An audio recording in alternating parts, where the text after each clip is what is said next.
Operation Sindoor మీదన నిన్న నరేంద్ర మోడీని ఎన్డీఏ భాగస్వామి పక్షాలు అభినందించే అదే సమయంలో ఆపరేషన్ సింధూర్ ద్వారా భారతదేశ శక్తి సామర్థ్యాలను ప్రధాని మోడీ ప్రపంచానికి చాటి చెప్పారని డిప్యూటీ సీఎం పవన్ కళ్యాణ్ కొనియారు.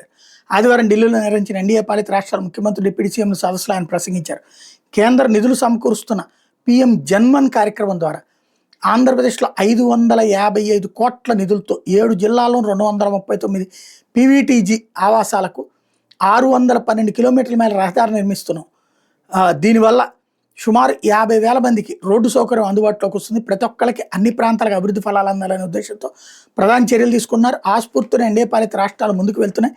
ఏపీలో ఎస్సీ వర్గీకరణకు చంద్రబాబు నేతృత్వంలో రాష్ట్ర కేబినెట్ ఆమోదం తెలిపింది. రిటైర్డ్ ఐఏఎస్ అధికారి రాజీవ్ రంజన్ మిశ్రా నేతృత్వంలోని ఏకసభ్య కమిషన్ 3 నెలల పాటు రాష్ట్రంలో పర్యటించి రూపొందించిన నివేదిక ప్రకారం వర్గీకరణ చేపట్టాం. కులగణన చేపట్టడం ద్వారా దేశంలో ఉన్న కులాల పరిస్థితులు, వారి జీవనం, వృత్తులు, స్థితిగతులు తెలుస్తాయి. వాళ్ళ జీవనోపాధులు మెరుగుదలకు ఎలాంటి చర్యలు తీసుకోవాలో, ఏ పథకాలు అమలు చేయాలో ప్రభుత్వానికి స్పష్టత వస్తుందంటూ పవన్ చెప్పుకొచ్చారు.